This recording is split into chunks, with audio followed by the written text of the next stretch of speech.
السلام علیکم friends, welcome to my channel novel choice. تو فرینڈس، آج اس ناول دے اجازت جو جس کو تحریر کیا ہے فروا خالد نے، اس کی میں تھرڈ پارٹ ریڈ کروں گی۔ تو یہ لانگ ناول ہے، اس لیے اس کے 5-6 اس کے پارٹ بنیں گے۔ انشاءاللہ جلد سے جلد یہ میں ناول اپلوڈ کر دوں گی۔ تو چلیں اب اس کے پارٹ کی طرف بڑھتے ہیں۔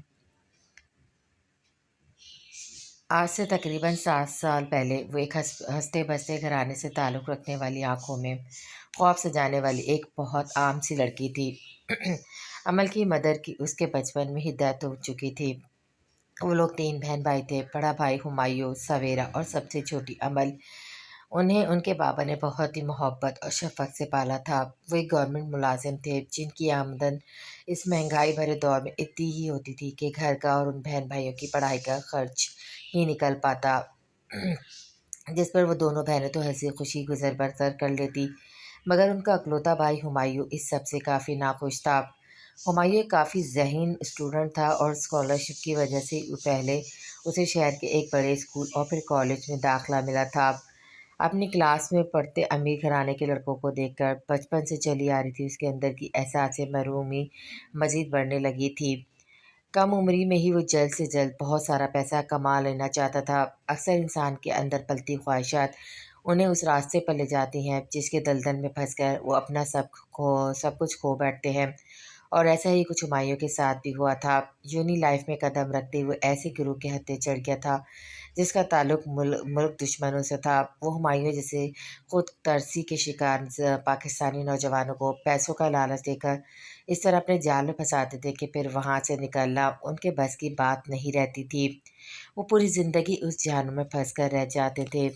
ہمایوں کو شروع میں تو کچھ سمجھ ہی نہیں لگی تھی۔ ذرا سا کام پر اسے نوٹوں کی گڈی تھما دی جاتی، جس کے بعد اس کی خوشی کا ٹھکانہ ہی نہیں رہتا۔